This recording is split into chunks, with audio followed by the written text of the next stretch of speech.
Good evening, everyone.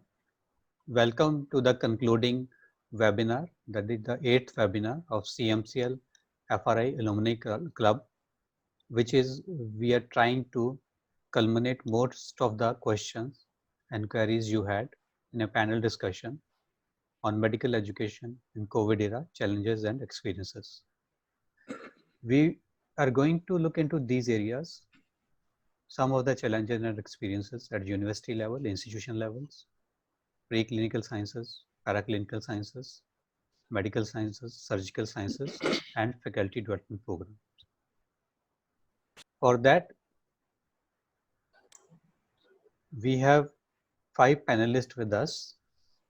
We start with Dr. Vijender Chauhan, who is Pro Vice Chancellor, Himalayan Institute of Medical Sciences, Swami Rama Himalayan University, Dehradun. Sir, please. A very good evening, everybody. It's an honor to be on this panel today. Then we have Dr. Nirmala Rege with us from Era Medical College and Professor Emeritus GSMC, Mumbai. Good evening, all. Happy to be here.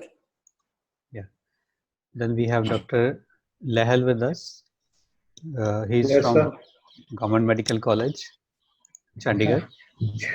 Just got in, scraped into your meeting. Yeah, he was getting difficulty in getting. So that are challenges actually of the online teaching. Dr. Sujata Sethi from B.D. Sharma Postgraduate Institute of Medical Sciences, Rohtak. Everyone, good evening. Dr. Dinesh, thank you for giving us this platform to share. Thank you.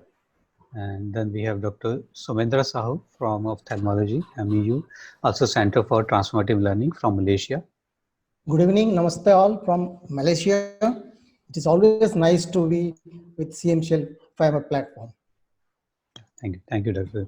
Som. So now we will just try to show you how it will go through the next 50 minutes or so.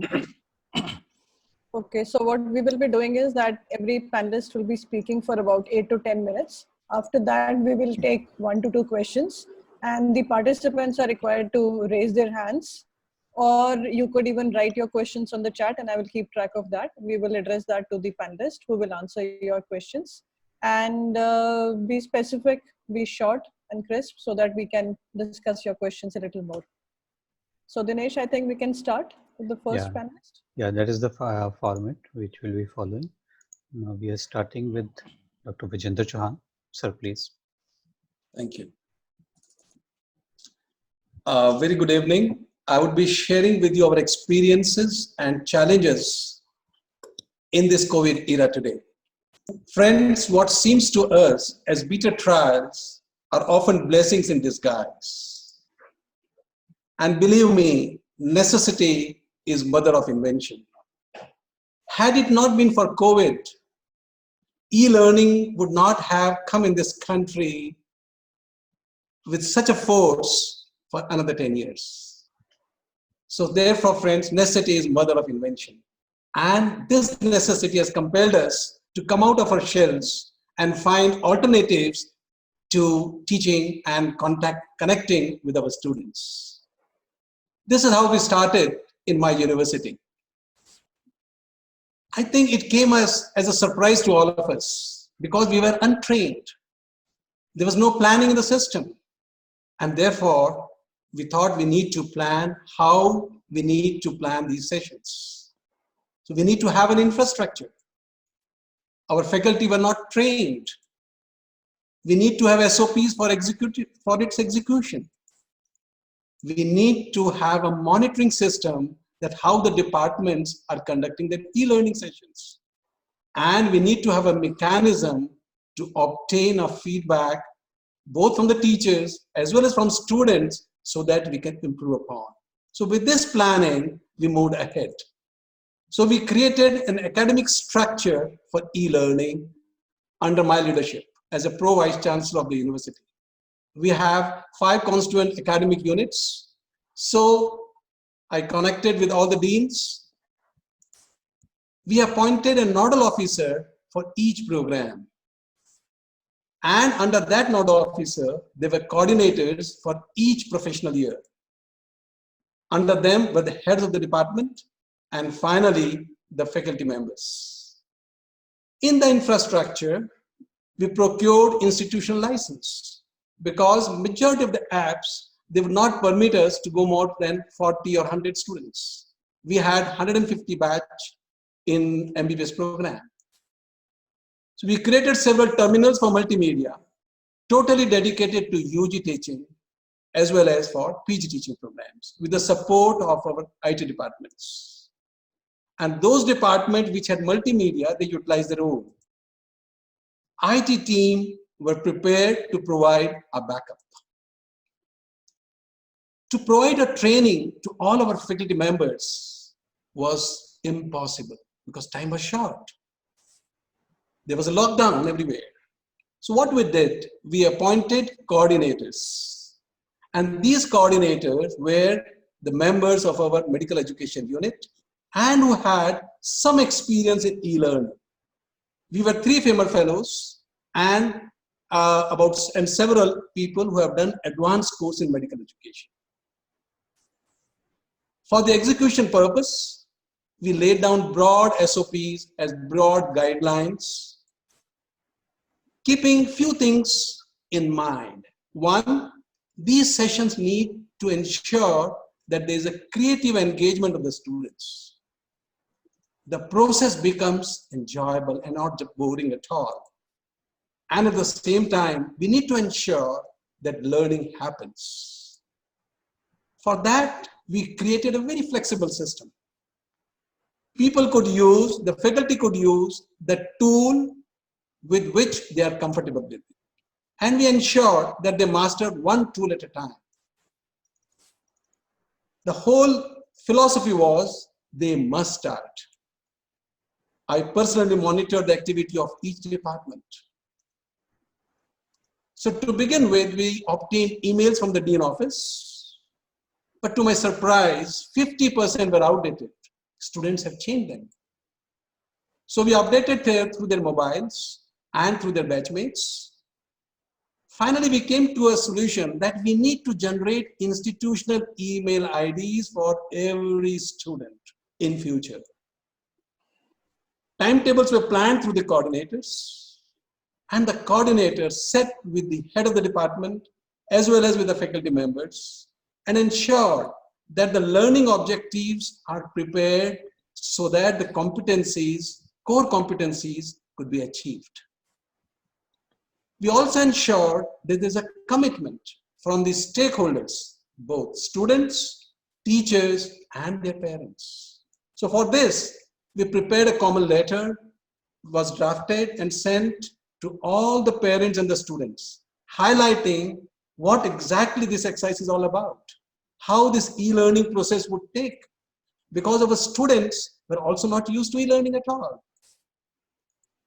We planned a monitoring system under my supervision, and I ensured that I got weekly reports in the form of a template, which I'll show you next.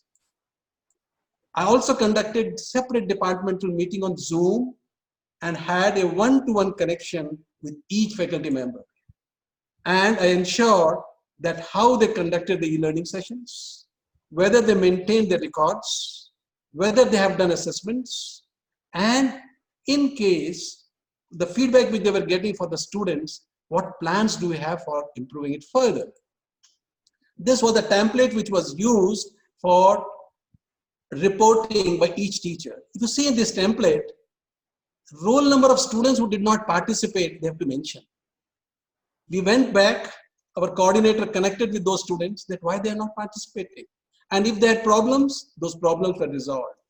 The teaching tools adopted by the teacher was mentioned here, whether they have done assessments and the overall experience of a teacher. And further, they also mentioned that how that session could have been improved further. We had many challenges. And the biggest challenge which we faced was the resistance from the faculty. But friends, I believe any change you do in your institution, there would be resistance to begin with. But if there's a good leadership, it can overcome it. So therefore, a leader needs good patience and perseverance. We also ensure that there's a flexibility in the system for the usage of e-tools, and we could overcome it. Since training was not possible for all the faculty, we utilized our FEMA fellows, people who have done advanced course, and DME members as coordinators. I tell you, initially when the faculty emailed to the students did not receive the emails. It was the teachers wrote us, "Sir, it is very taxing. It's not my job. It's frustrating. The dean should have taken care of it." We talked to the faculty members, explained them the scenario, and finally we could sort it out. There was Zoom security issues. In one of the sessions, some of the students uploaded obscenes. And I tell you, they have to stop those sessions. The teachers came running to us, "Sir, the Zoom is not safe." Friends, they were not aware of the controls. So therefore, because these were all their beginning sessions, they had these problems. But anyway, when they were taught how to control, we tightened those systems, the IT people were there, and these were sorted out. Internet problems were there. So we assured them that don't use synchronous. You can have even asynchronous e-learnings. So when they got those concepts, they could overcome them. Assessment and attendance, we ensured that every student after the session would participate in an assessment, which caused this assessment would go into internal assessments. They need to write reflections, e-portfolios they were taught, and they need to write summary of each session. If they did it, they got attendance. Thank you very much, friends. Yeah, thank you. Thank you so much, sir. Dr. Monica, you have some questions ready? Yes, I think one of the questions that is coming up frequently from a lot of people is, how do you do clinical skill teaching and how do you do clinical skill assessment when you're doing online teaching? So what is your experience in your university? It is easy if you know how to really use these apps. I would always believe that don't simply go for synchronous, even asynchronous, you need to use those tools very effectively. And we taught our teachers how they can create case scenarios, because in COVID, initially they were not patients. So teachers created scenarios. These scenarios were shown to them on videos. They were sent to them also, and discussions was ensured. I think in the next session, when we are talking on clinical skills, there also these things would come up. Yeah. Okay. Sir, there's one question about in your university, related to MCI, BOG, the guidelines of the examinations. How you are in the timeline right now? In the timeline, we are following all the timetables. We have not fallen short, because this was the pressure on us that we should not lose time. Especially, but in the preclinical departments, where some experiments need to be done, some practicals need to be done, where they need to have hands on it, we thought this time let us cover more sessions on their theoretical aspects. That is, they are covered. And the time which you save now for those, that can be utilized in the later half of the practicals. Yeah. So they won't be losing anything. Yeah. So I think, Monica, a lot of other questions are on assessment, which we will take after Yes. other sciences are covered. So Dr. Rege, please, we can move ahead to the next panelist, Dr. Nirmala Rege.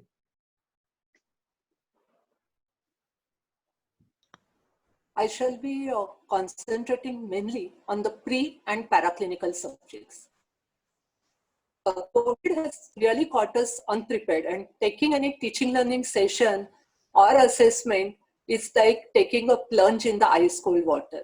Many challenges we have discussed earlier when we were through earlier webinars. But here I will focus on only few challenges which I experienced.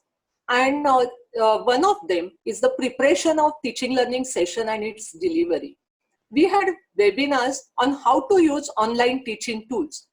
And they were demonstrated to us, we observed that. But when we have to prepare ourselves, we were unaided, we were inexperienced. And we have to use lot of imagination, because all of us, we are quite experienced of having a lesson plan for the face-to-face session. And lot of creativity goes over here. I learned that brevity of talk And use of visuals, maybe as cartoons, maybe as PowerPoints, videos, they do help. But all these things requires a lot of investment of time. You can't take your prior PowerPoints, which are used for the lectures in the class here and directly have it. And you have to remember that the time is main challenge, because we have to do from work for our institution. We have to have the home, there are lots of work at home also, because maids are not there. We are undergoing faculty development program and we are teaching as well. And despite all these things, we are not very sure of the student engagement and their participation. When I enter the class, I walk in the class, I write on the board, I have always eye-to-eye contact with my student. And looking at their expression, I change my pace of talking, change my voice. I can repeat certain things, but here I am totally clueless, like whether the students are participating or not. We are using some of the tools which have been taught to us, like we are using question, we are inviting students to read out slide. There are planned assignments, MCQs, therapeutic problems, poll, etc. And I will like to tell you about one activity which we had at JS Medical College, that is the e-learning activity, which actually we have started in the pre-COVID area 5 to 6 years back. But we found that it is beneficial now. That's why I'm sharing my experience. We used that time and still we are using it, SurveyMonkey. And we developed a series of e-tests with MCQs as a learning tool. And it is an open book solving. All the students were given 8 days period to solve and send it back. So usually 9 to 10 tests for each batch. But that pattern changed. The pattern change in this, there were 3 different patterns. One is the self-learning. For simple topics, which were easy chapters, we had a series of MCQs starting from the simpler one, beginning of the chapter and then so going forward. There are some e-tests which were given before the class so that the people can read from the book, solve it, and then the analysis was given to the teachers to identify which are the concepts which are unclear, so their emphasis will be on that while teaching. And some of the e-tests were after the classroom teaching, especially to strengthen the weaker areas, like for example, psychotropic drugs, or clinical application in pain pharmacology or use of antibiotics. And this was followed by the debriefing session. The faculty as well as students, they were conversant with that. And we found that during this COVID era, this was a very useful tool. The third challenge is conducting practicals. Whatever you said and done, the hands-on training is not possible. We can develop their knowledge base for that. And secondly, most of the students have gone home without checking the journals with them.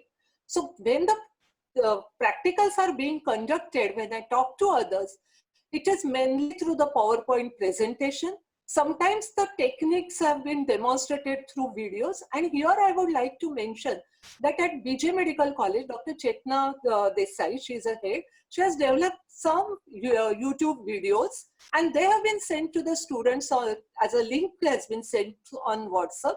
So along with some supporting assignments. One of the, again, tool I would like to tell you about the practical we conduct in pharmacology on ADR reporting. Again, it was developed earlier.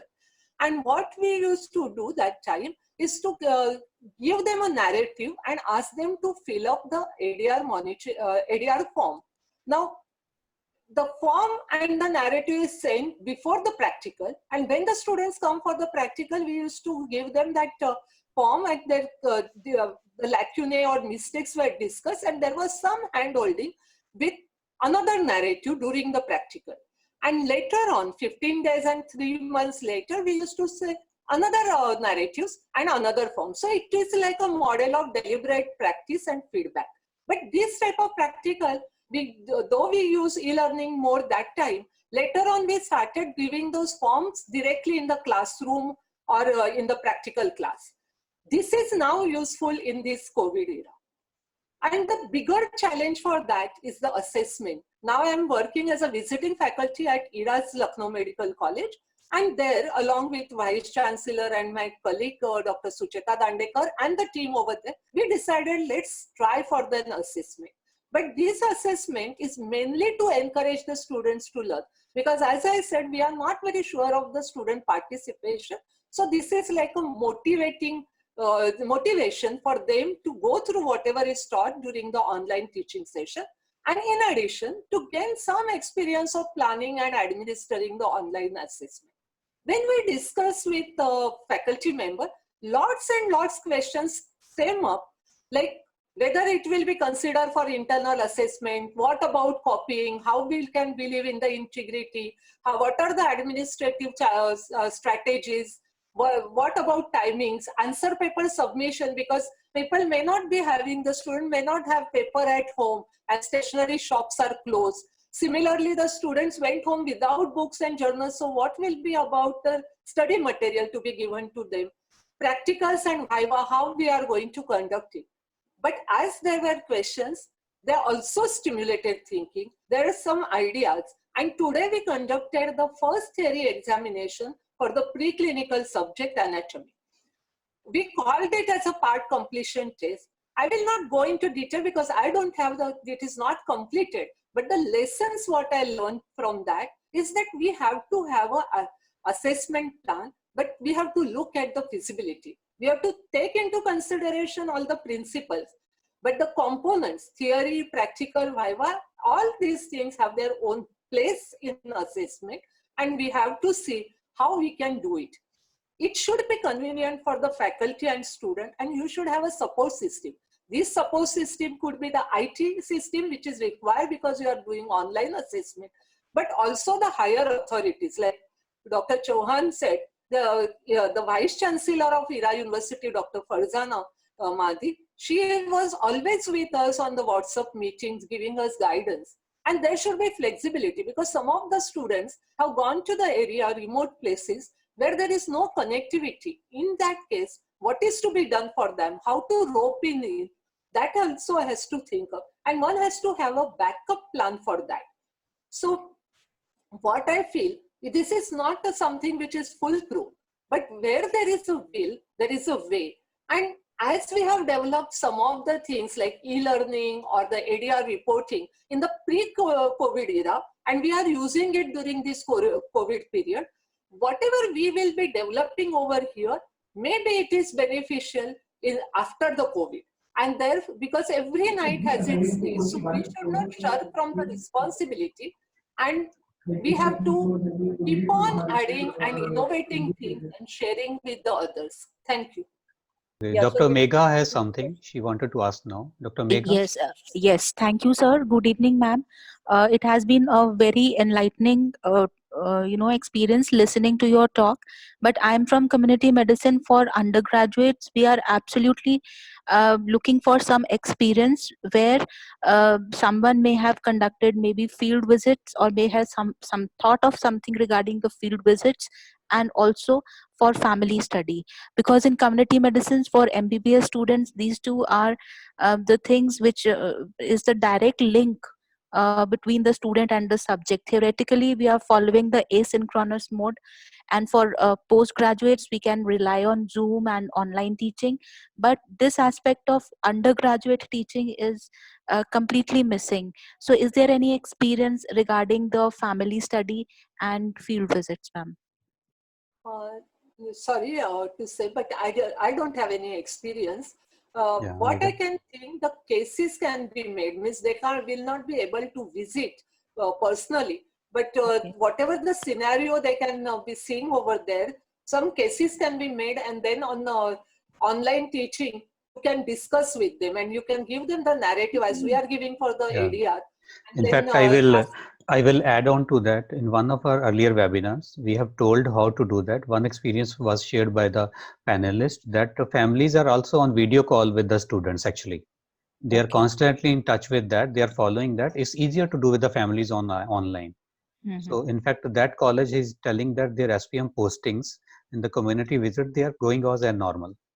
All Because right. families actually need more support now in the overall scenario which we have. And these Definitely. students are actually really helping them a lot. So easily they can be contacted on that. Good evening, everyone. continuing with the topic on challenges and experiencing, I would be covering on the surgical sciences. That's basically obs, gynae, general surgery, orthopedics, and so on. Before I start with the topic, I would like to add here that PJMS Rohtak, where I belong to, is a nodal center for the state for COVID-19. So you can imagine the chaos that we are in and the fear that we have in the air around.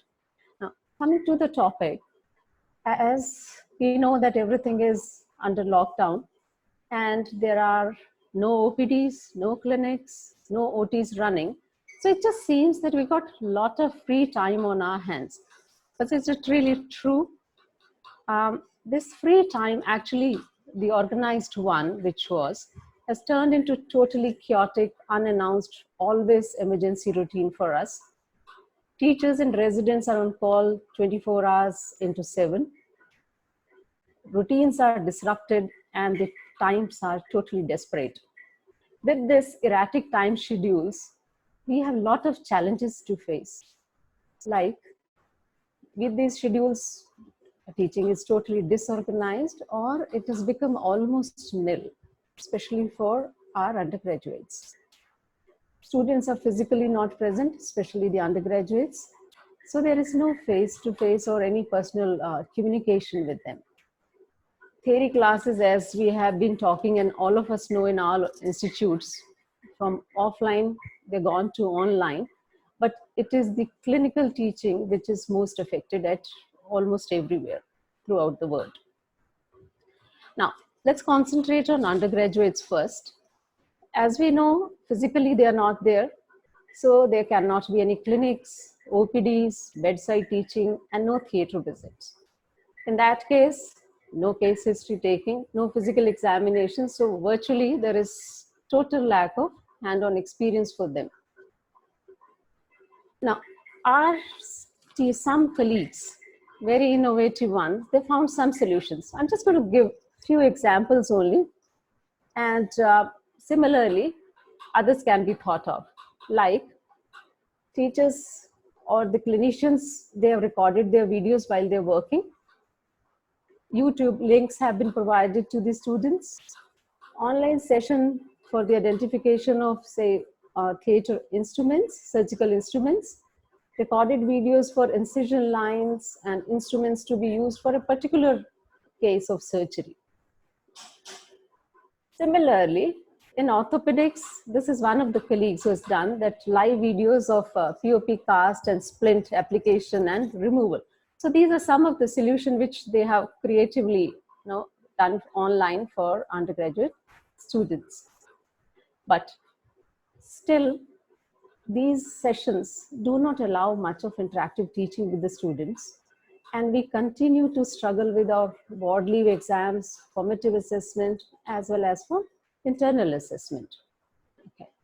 Continuing with this for the PG teaching, though residents are available on the campus, they are on duty, but because of the COVID all around, they are spread over for their duties, either in time or space.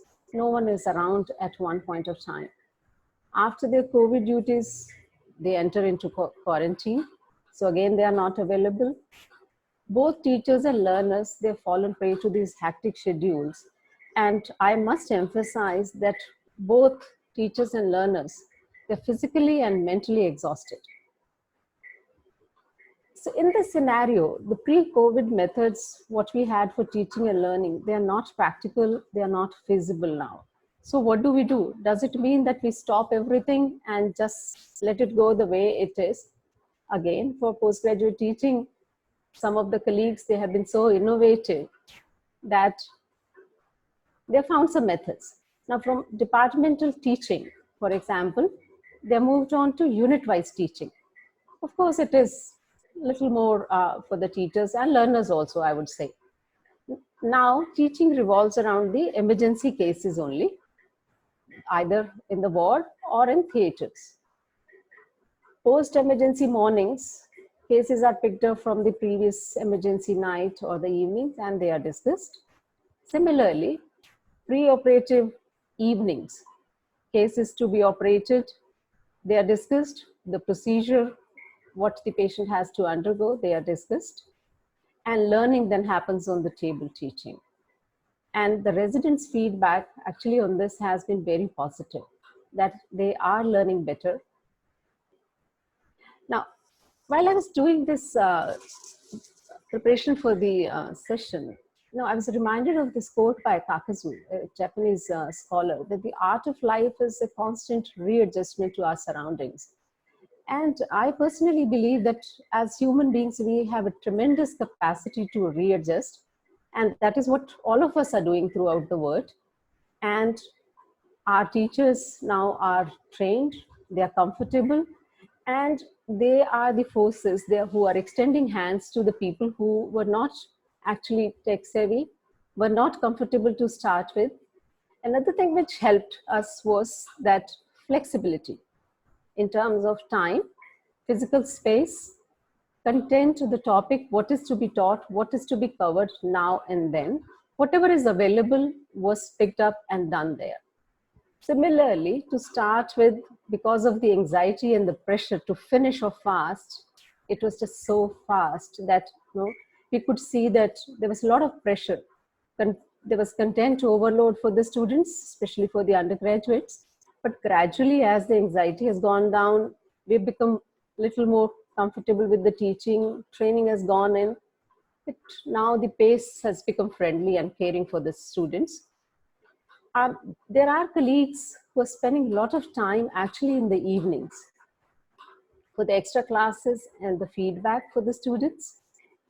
At this point, in this particular scenario, what we have realized is that the peers, especially the final year residents and the senior residents, they have been great mentors and an asset that they have proved. With this, I would like to finish on a note that we hope that this magic of creativity, innovation, and motivation, it spreads to reluctant, unmotivated, and fearful participants, and we find suitable methods for clinical skills teaching and assessment. Thank you for that, and have a wonderful evening. Thank you. Thank you, ma'am. Dr. Monica, we have a specific questions for ma'am. No, we don't have a new question. I think ma'am has answered some of the questions that were coming earlier about how to do clinical teaching. Okay, then we can go to Dr. Lehal. Dr. Lehal? Yeah, I'm from Medical College Chandigarh. That's a government medical college. And the first few cases of the particular disease we got here only. And we sort of, started off somewhere here. This is pre-lockdown. Hello? Yes, yes. So it's pre-lockdown, and I enter the classroom and I see something like this, not something which a teacher likes to see. And it's a dim classroom, nothing to be seen, no student, clean and neat. And the COVID era had started before the lockdown actually. All students had gone home. And soon what we were involved in a lot of other things, like because medicine department is mainly related to COVID, so everybody said it's your deal. So we were stuck up in getting the staff ready, PPE, learning about it. So there was a vacuum of 10, 12 days when we were really concerned more about resident safety than about this part. In the meantime, I had got the teachers in basics to start doing something at all. And I also wonder whether this COVID era will take us to a stage where it's goodbye, Mr. Osler. So our department, after a few days, decided to start on teaching, and one of our faculty members started using what is called WhatsApp. And so I talk about it as what's happening in the times of COVID. She developed a group of students, and she got them together to develop a list and a WhatsApp group. And she started like this. Somewhere she posted a short topic. She asked them to read a particular chapter, and then she said he'll post a PowerPoint after that. And she then posted the PowerPoint after some time. So obviously she gave them some study material, and she then went on to talk about giving a PowerPoint to them. And then doubts were shared on the same WhatsApp group. But then she gave me her own experience, though she said it's a low-cost technique, and there are more course can be covered, a lot of material can be covered, but sometimes individual doubts don't come up very clearly, and it's not face-to-face really. So that real interaction of the classroom was missing. We also did try Zoom in the beginning, and we found it a little difficult in the initially, but it was sort of then, the government said Zoom is not good and things like that, but probably it was a matter of technology, like Sir mentioned, Dr. Chauhan mentioned right in the beginning, how we deal with the technology. So I'll just be showing you this one, and if you listen to it for a short while, this is the way I presented some slides. I had put a mic over there, and I used to ask the students to click on the mic, that small icon over there, and the voice would come. Okay, so when I heard my own voice, you see, it was a revelation to me that I was using some words which I should not use, and it made this thing sound a little boring. Like I was using "so" before every slide, and I was also using the word "basically" before every slide. And I also saw that you need to limit in each slide, the amount of what you speak should be limited. So because the more you use, the more heavier the slide data becomes, and uploading becomes difficult. So you must learn how to be very precise and speak only those points on that slide, and use this as a method of, let's say, it is a sort of a synchronous teaching, like as if you're teaching in the class and not having any student back. So that word, I am the oracle, and when I speak, let no one else speak. That sort of thing comes up over here. So I was speaking, but nobody else could respond back to me. But I felt it was a good exercise, and it also taught me my own diction needs to be improved a bit. Okay, so this is how I used to post it on the group, and I had all the emails, and I had to post 3-4 separate sets of slides. Like not all can't load in one go because it becomes very slow. So I told them it's difficult for me. I mentioned to them that I'm not too good at technology, but still it worked. Now, how to know whether they're attending or not? So I posted a question to them, and is this an assessment or an attendance? You can take it. But people wrote back. This fellow seems to have just copy pasted my slide onto the thing. He's all the 5 categories of patients. He wrote 6 or 7 of them, but he did some work. And the next thing is, if you look at when we asked him about the ECG, he's drawn an ECG on a paper, which is a good thing. So he's actually using his psychomotor skills also to see how he can actually look at it. So I can use it both for saying that he's attended the class, and also I can use it for saying that yes, he is some form of assessment of him, that he's, it can be used as formative assessment. So most students, I got 60-70% of students who answered it back to me. Okay. So now I went on to the next part, and by the time the college had procured a system, and this was a online teaching mode. That's me again, but I'm wearing a mask, surprisingly. That spoils the voice. Got so habitual to wearing the mask in hospital. So it's not loud, but basically I'm using the online mode of teaching, and this is by GoToWebinar system, which we have taken for our college, and we are on trial run with this. So we do find it okay. And on this, how do I interact with students? I have a line of students on the side which shows their names. So I'll be stopping it and talking now. Basically, what I used to do, I used to find a student's name, and I would suddenly go to that student and say, Shivani, what do you think about this? And I would get a response back. So that was a way I could increase the interactivity on this particular online mode of system. So its presence of students could be judged through this technique.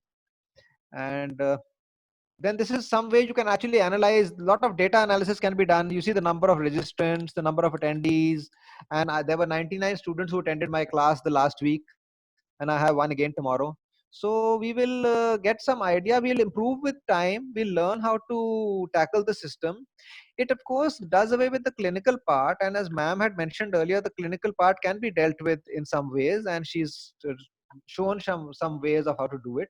So I think we are learning, and it's been just 1.5 months, and some improvement. Some colleges are doing much better, some colleges are doing little slow, but everyone is doing something, I think. So with that, I would like to say that sorry for all the glitch and all which occurs in my slides all the time, but so I would like to close with this one. Looking after all the components of teaching in various sciences, as we have divided, the last component is on the faculty development. Dr. Somendra Sahu is going to speak on that. Yes, thank you. Good evening again. So I will take you through the faculty development program during this COVID-19. So I will take you through 3 stages, how this COVID-19 disrupted our well-organized faculty development programs in our setup, and what are the lessons we learned from that, and later, way forward, what we are planning to overcome all these obstacles. So I'll start with a very interesting quote that, don't limit your challenges, challenge your limits. That's how you should move on, not looking back. So you can see when we entered this 2020, we are super excited because we're supposed to conduct one international conference on interprofessional education, practice and care. In fact, Dinesh was one of the invited speakers there. But what happened? It just had to postpone. There was no other way. But we took a wise decision now, I believe, because April there was lockdown. We now plan for November 25th to 27th, but that also we're not very sure. Until the government allows the gathering, then we are planning how we can do it in online. That we'll think of later. Similarly, in our medical education unit, we used to have annual calendar. We had a lot of activities, but we were able to complete only one in March when the lockdown started. We are still deciding how we'll go ahead and complete all those faculty development programs. The third one, we had taken one new initiative to train some of the healthcare professionals, especially the general practitioners, other health professionals. And it is to be conjointly with the Malaysian in Manipal Alumni Association in Malaysia. But that also not happened. So we had 3 major events which we planned for, it didn't happen. Then what we realized, all these talks are happening because revolving around the teaching online or clinical teaching, maybe basic science teachings. So also now we realize the new norm is coming that most of the faculty development programs will have to conduct online. So that is the important lessons learned so that we can prepare accordingly. But will that be without challenges? No, may not be. Sometimes the challenge will be there, especially when we are thinking of honing the skills or so to say the hands-on training. It's very difficult through webinars. We'll have to balance the technology with your pedagogical approach. Sometimes to organize the conference, we'll have to collaborate with some setup so that we can organize such a big scale conference online. Then very important thing, how to make the trainee on board. That means how to drag the participants for these faculty development programs. Because in that case, we'll have to get their feedbacks, what they want, which topic we'll add so that will be have applications later. So that we'll have to do that exercise. And of course, not to forget, you need a good support from the organization. That's what you can do by building, and which is very much visible in our setup. So as soon as the lockdown started, so what the management did, they selected 6 of our faculty members, including myself, to undertake one crash course, which is supposed to be completed in 3 months. 1 month we had to complete. So that was organized by Global Next University, which is a part of Manipal Global. So we had amazing experience through that workshop, how you can do the online teaching, online assessments, and you can have good student engagement. And we want to apply that knowledge. So what we planned actually, during this training, we had a couple of webinars. We conducted a couple of webinars. So what I found out that few members are still not very confident. So what we did, a model we created for the beginners, those who are not very comfortable. So we call it the ABC model. And we are planning to start from this 21st May. A for assessing to the online platforms. The platforms which are available in our setup, those will focus only those things where they can be trained meticulously. Then building some online sessions, then building the online assessment part. The C component is very important, confidence gain. So that's how we will do with a very small groups with so many facilitators so that we can tackle one-to-one and can see that those who are not gaining confidence, they come to the board, be comfortable so that we can plan the next webinar series. So the next webinar series again in the pipeline, that is continuously like what we did in the CMCL, all the 8 webinar series, the same 5 one we're doing, the lessons we learned in the workshops. So we'll try to apply those things. So the first webinar will be basically on the apps. So let all members are comfortable with the various learning apps. Then we'll have to see that how you can design an online module. It's not the same like designing your normal routine modules when you have face-to-face. We'll have to change a bit There are so many intricacies involved in that. That's what we will discuss so that faculty will be aware of all those things. Then student engagement is again a very important thing. A lot of discussion has happened, synchronous, asynchronous, but how to engage them, that is also needs some skills. So that one will focus in the third webinar. The fourth and fifth, we are planning to put the assessment part. The first one will be just changing from the same assessment, what we are doing in the paper, taking it to online, that we'll be discussing. But a very important concept we will like to introduce, that is the open book, open web exams. So these are, looks like, oh, open book, open web, everything they are learning, they are copying. No, not like that. If you can do it properly, it is supposed to be the one of the authentic examination system, but that need to be planned meticulously. Apart from that, we do have a plan to have team assessment or teamwork during this faculty development program. So these are the programs we are having to conduct in the next series of workshops we are planning, so that we can train our faculty members. Like I told you that I have already done the 2 institutional webinars. We had some lessons learned. Not only that, we also invited about 25 faculty members from the CMCL Ludhiana. So they came to one of our live sessions on online role play. Also, the students giving challenge to another group. You can see the students are engaged in role play activities. So one of the questions came in the clinical teachings. So if you split into clinical teachings, info gathering, info giving, clinical reasoning, virtual identification, these are the 3-4 important components covered. Except your palpations, seeing the same patient, real patients, we are covering most of the things. Why wait for things to happen? Like Padmini has mentioned that, yes, that our government is planning that the things will be extended. Yes, it's doing, but whatever resource we are available, we do have a simulated patients, a lot of simulated patients, but unfortunately we can't contact them. So what we did actually, we engaged the students. Students became SP, we trained them. So they behave like SP. So by doing SP's role, they also learn. By giving challenge to another group, they also learn. So whatever resources available, let us best use the resources, see that learning is taking place, students are engaged, you are happy, institution happy, and the regulatory body is happy. So that is the thing I will advise, and we are open to any sorts of collaborations, maybe regional, maybe global. So we are free to share our best practice, and also we'll love to know your best practice. Thank you very much. Yeah, thank you, Dr. Som. So thank you all the 5 panelists. We were going through all the.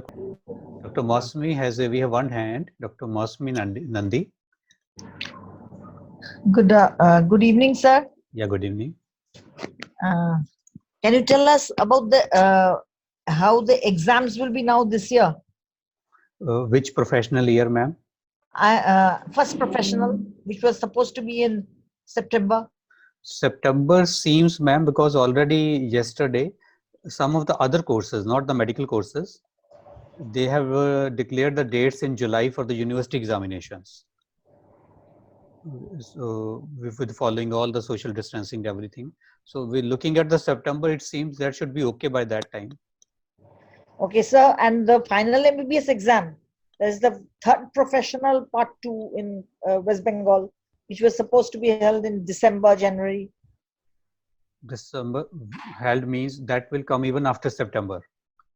Actually, they are not having, students are not having their clinical classes. Yes, that is the challenge. Practical. See, most of the universities, what they have done, who have started online teaching quite early, where these things were implemented, they are having their academic schedule almost on the time. But you are right, some colleges in the same university, if they are affiliated, you have 10-20 colleges. Some are not having a schedule going on the time. All colleges will be affected. So I think somehow some relaxations are going on here and there. Let's see by that time, December, how they decide. Okay, thank you, sir. Thank you very much. Welcome. Okay, there was one question from somebody regarding the postgraduate and MCH exams and how to prepare the MCH students. Now the PG exams, actually the course was almost complete. They are actually now on extension. Yeah. My PGs. Now the examiners from also. Like soon there's going to be a little issue about travel. You know, let's wait a few more days. Yeah. And I think if the government opens up the system and whatever they decide, that will give us an answer to what's going to happen in the next few weeks. See, there's an Because it's option. too early Yeah. to decide. Dr. Lahal, we were discussing with some of the other university, for example, who wanted to call us as examiner. So what they are doing is now Yeah. MCI, even if the MCI you sick, there are some relaxations. And some of the Yeah. exams you can call internal, even in the place of externals, you can call people by nearby areas. And Okay. in the some of the PhD, they have now allowed external to join online. Okay. Okay. But sir, So clinical में these थोड़ा things are मुश्किल होगा. possible. Yeah. Yeah, you're The- right. Yeah, you're right. It will not be exactly the same as earlier. But looking And at you the see, like some delay, of us, yes, yes, ma'am. some of us actually, I'll just tell you, we are to be first time having 12 students, and we'll need an MCI observer to come. So that will be an issue again. Yeah, maybe they might observe you online. They already have cameras in Let's your hope college. so. Yeah, we have enough cameras to look at us. Yeah, But actually, we'll audio, see. video is Whatever available we everywhere. do. Yeah. So I think what we can have is, that will be a good method. Have limited number of patients, specific things, and then have a good questionnaire list ready. And maybe the OSCE thing will come in somewhere along the line. Why not? Why not? To Why cover not? up. Yeah. Dr. Chauhan has something to add. See, MCI has given us two options now, because in the anesthesia department, we were to have an MCI inspection for the recognition of the seats. So MCI has given two options. Either you postpone your recognition for those seats for 1 year, and you continue with your routine exams. The MCI inspectors will not come. So that option they have given you. In case you want to get them recognized, so then you'll have to wait for September. You have to postpone your exams. Yeah. Yes, sir. Yes, sir. Okay. Dr. Kailash has a question. Sir, good evening. Good evening. Thanks for a very nice interactive session. Actually, my questions have been answered. The discussions I was listening to regarding the postgraduate examinations. Right. And Chauhan sir is the one lead in that. The options have come. We are looking forward to, because that's a real challenge to conduct postgraduate exams for the students. They are already on extension, and that's the immediate thing now. Yeah, without MCI inspection, if you have, then university can take a call. Most of the options are there. And if you have a MCI inspection due, maybe some correspondence with that, and you can sort that out. Thank you so much. Yes, we have the MCI inspection due this year actually with the postgraduates. Yeah. Thank you, sir. Yeah. Karabi. Good evening, sir. Yeah, good evening. Good evening, sir. Yeah. Sir, actually, I am from anatomy. One question of mine that for anatomy, for first year student, there will be the 3 internal assessment. One internal assessment examination we have completed, but the other 2 we could not complete it due to this lockdown period. So how will or MCI will give the permission to take the online assessment? Day-to-day assessment. Use the sounds. Yeah. Hello. Hello, sir. I'm asking regarding Sir, do you know? Yeah, go ahead, ma'am. Regarding the internal assessment of the first phase student. Yeah. Because one internal assessment we have completed, other 2 is pending. One was pending at the month of April, end of April. So if the first professional MBBS examination, ma'am, let me add on to that. When we say it is pending, maybe you are talking about the exams which you are taking at intervals of say 3 months or 6 months. Yes. But in the new curriculum, it is proposed to have a formative assess throughout the year. No, sir. I'm not asking about the formative assessment. I'm asking the internal assessment. Ma'am, it's a part of that only. It's a part of that only. All the formative is part of internal assessment.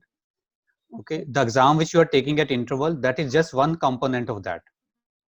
Okay, sir. So they say throughout the year you assess them, and then out of that you calculate your internal assessment. Okay. So if you look in that way, maybe you will lose 3-4 months. But even that, in those days, if you are doing some online teaching, you will have some record. Okay, sir. Thank you. Thank you. Yeah, Monica, you have some question?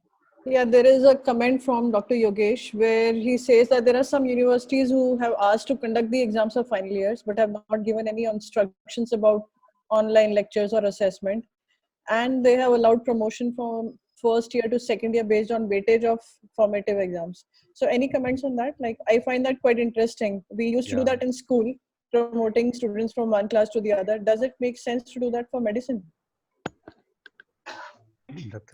We were discussing that with Dr. Sujata maybe a few days back. Dr. Sujata, you have any views on that?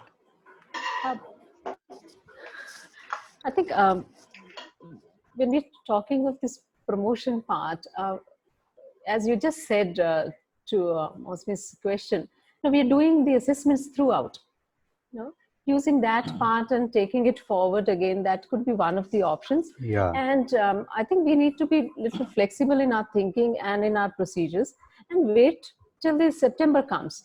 So I think we should be able to do that. Yeah. And there is no need to do the promotions without assessing people. I think that is the advantage to those institutions maybe who are doing formative assessment in the way it is written. Yes. They're doing it throughout. No, they are not worried about that because they have sufficient records. But if you are doing it 4 months or 6 months only, then they will have then they will have issues with that. I think we should look at it from another perspective. Could I just speak, please? Yeah, sure. Yes, I'm sorry, Cayman, but I couldn't raise my hand there. So we have to look at the perspective that this should not be used as a precedent. You see, we should not go for this sort of thing. Yes. Because tomorrow someone will say, well, these people passed on basis of this thing and we also need to use this as a tool. No, I think times will open up within time. Yeah. The don't open up. Still, we'll have to find by the time, think of some method by which to examine them. Obviously, it has to be a university exam. Yeah. I think for anybody to challenge it will be difficult. Method. Yeah. Dr. Lehal, for anybody to challenge, maybe later will be difficult. Next year they can't say Corona is there or so. I think this is happens like as the history tells. Next year Corona 3. Yeah, once in 100 years. So maybe this is unprecedented. The microbiologist is predicting another one. Okay, yeah. So that's what is happening now. So we have Dr. Satabdi with us. Yes, good evening, sir. Yeah, good evening. Sir, I have no question. I like to share one of my experiences. That is, sure. In the pre-COVID era, we had some ACCOM classes, and in one of my ACCOM class, I had the topic. Exactly, I can't remember the name of the topic, but it was on the simulation practices, simulation, and then standardized patient. We have taught the students on this. The first year students, the new curriculum students.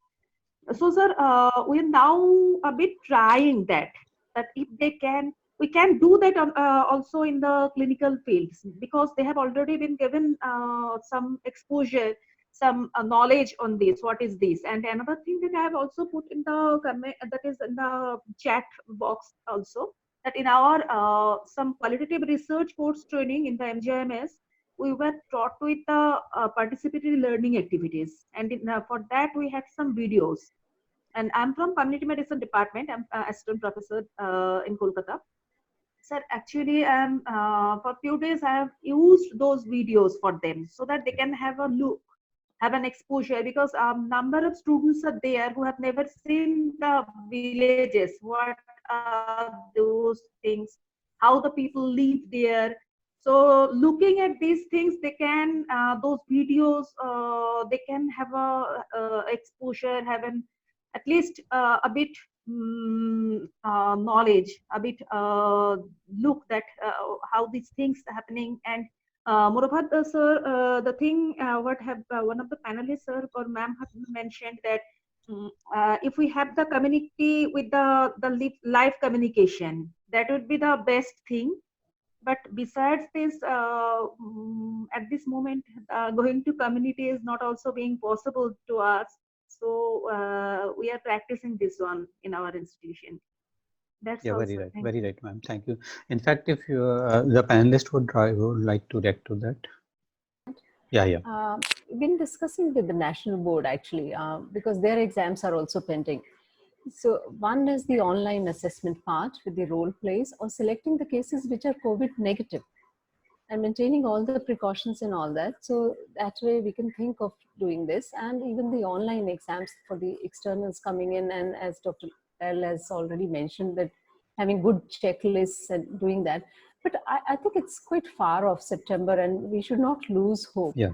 Another thing I just wanted to add was to various people was that we can utilize this time, especially when we're doing the theory parts as per the timetable. We do have the practical slots which are just going vacant.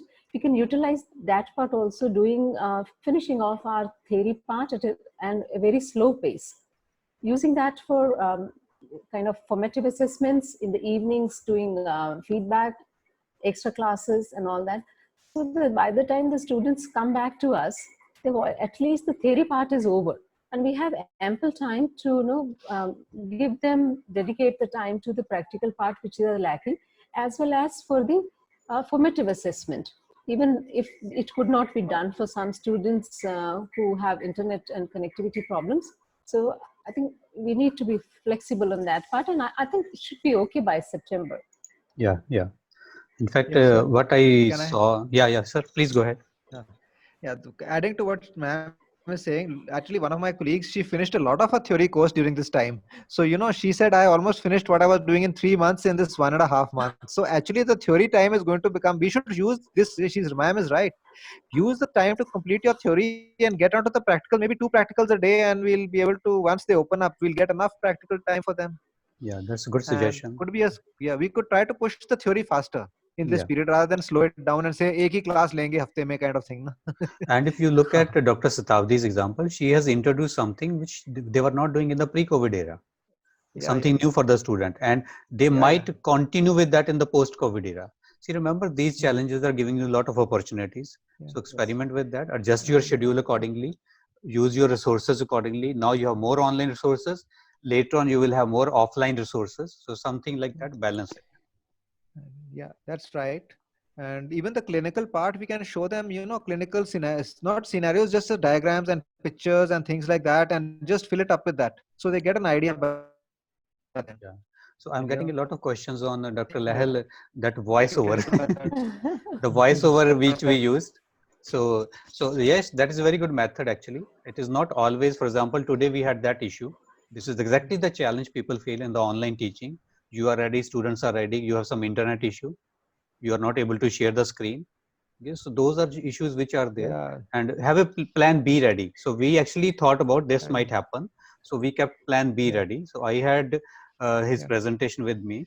So I was handling that. Remember, these are the challenges. Yeah, it was, I never expected, because I started at 5:30 opening up the thing, and I didn't work till 6:30. People say the most crucial time when you will need the things will not work. Yes. You should have your plan B and C ready.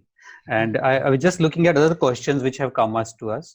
A lot of people have shared other example, Anchor software, even Namaste software, the typical gesture of India, Namaste. That software is there now for the Zoom meeting. A lot of other examples they have shared. Some example they are asking, can we conduct pathology test, and can we have assessment of online assessment of the skills. And another question was, we are waiting because our faculty is not trained. Maybe they are talking about MCI courses, but I will suggest do not wait. Start online faculty development, 2-hour sessions, 3-hour sessions, make them train. This is actually the opportunity. You can actually, I will suggest, start some research on some of the challenges you are saying. For example, physical contact of the students is absent. Take it as a challenge. Okay, start to see what happens if the physical contact. Do students really feel like that or not? Maybe we feel something else. So, Dr. Lahel. Yeah, that's true, because we have to speed up our way of working on this, because now it's going to be part of the normal process of life, maybe for some time, till everybody gets immune. That's what my microbiologist tells me. Immune to coronavirus. And then we'll open up like Okay. the 1918 era. Yeah, we will become that's what either they're immune saying. to corona They or said to finally online it's going to teaching. spread to everybody. That's what my microbiologist tells me. Right. I think Dr. Rege has shared very good So examples. I don't want to see the empty classes. Yeah. And let me tell you one more thing. Yeah, he did. But you see, I don't like to see the empty classes. And next thing, with this distancing going on, and my class is for 100 students, it will be for 50 students, based on the distancing which we keep. That would be a challenge. Yeah. That is a challenge. So I was coming to Dr. Rege's examples. Even we conducted 3-hour theory test. Now I will ask Dr. Vijender, for example, we are talking about university examination. Some of the universities and colleges, and as a teacher, you also can suggest to them.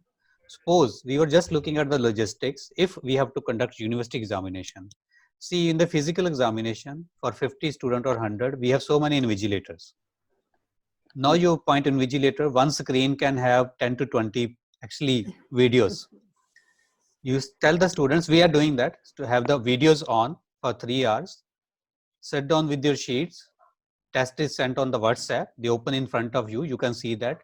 So one invigilator is invigilating that 10 or 20 students. That can be done. This is normal pattern also, we are appointing this much of force for that. This Yes, is it good. is possible. It is Yeah. possible. Yeah. And just to tell you, we have already planned it.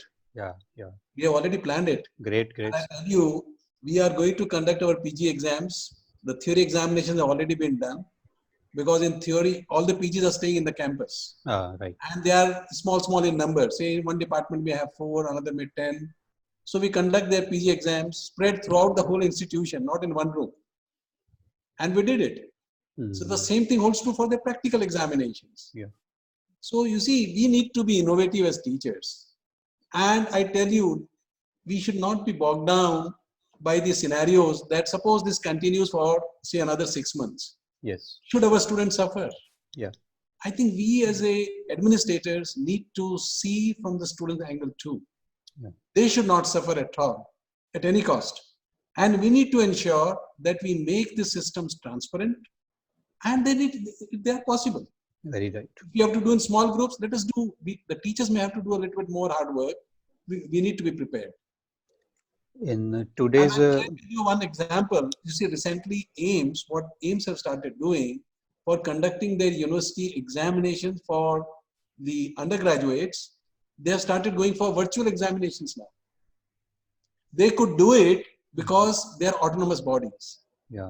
All our universities in the country, rest of them, the vice chancellor has an authority. Yes. And this can be brought, we can call an urgent academic council meeting, and these can be arranged. Yes. Those minor modifications, they are temporary, they will never be permanent, but in this scenario, they need to be brought in. Yeah, very right, sir. And now parents are worried because students are spending too much of time for on the online platform. So that is another issue. Yes. Remember, that is another issue. So so they are worried about these things, and they really feel that these things maybe can have some effect on their learning or something like that. Yes, yes. We need to strike a balance, you know. We need to, you see what we did, we talked to the parents also. We talked to all the stakeholders and told them that what exactly we are planning, what this e-learning business is all about. Yeah. As an institution, you need to see the interest of the student, the teacher, as well as the parents, and have a balance. You see, too much of everything will give a failure, I think. So let's try to achieve a balance in everything. Yes. That would help us. Yes. Thank you, sir. Monica, we have any last minute question? We'll wind up. I don't think we have any specific important questions left. There were some comments about various softwares that can be used, like the proctoring software for monitoring the students' computers, especially when the student assessment is going on. And there were requests to find out if there are softwares available for free. I'm not sure if there are any free softwares. They are costly rather. Yeah, they're costly. Dr. Som, do you want to answer to that? Yeah, actually, those are the softwares. Basically, those are artificial intelligence. So those software, they will the students are told to open the webcam while writing the exam. So while moving the head this side, that side, and somebody is coming, all things are get noted down by the software. So then later it processes and will tell you what is the likelihood cheating percentage. So they put a percentage. What about that open book exam? Yeah, open book exam, basically what happens actually. So actually, if you look at the exam system, what we are doing in our closed book exams, students are stressed, students in a room, that is not the environment they're going to work out, right? That's what our closed system is. So open book, what they tell actually, you put all applications questions. The questions should not be there to directly find out. You remember in our India also for law classes or open book exams, right? Same thing, but you will have to set the question in such a way, it should be realistic, relevant to the practice, and it should must test a higher order of thinking, I mean the cognitive skills. Yeah, thank you so much. Yeah. I think, Monica, we have no questions, and most of the things we have tried to give some, but remember, for everyone, each of one, these challenges stay here. You need to work on that. This is entirely a new situation for everyone. Correct. We did not expect it, and we don't actually know what will happen in the future. How many days or months it will take to normalize. Whether even after 1 year, when we talk next year, we will be in a situation to have the same normal which we had pre-COVID era, or we are going to enter a new normal, where some of these things which we talked today, that will become part of that new normal. Yes. So thank you so much, everyone, all the panelists, for sharing your experiences. Thank you so much. Thank you. all the for having participants. us. Thank you. It was a Okay, pleasure. thank you. Bye. Thank you. Bye bye. Bye. Bye.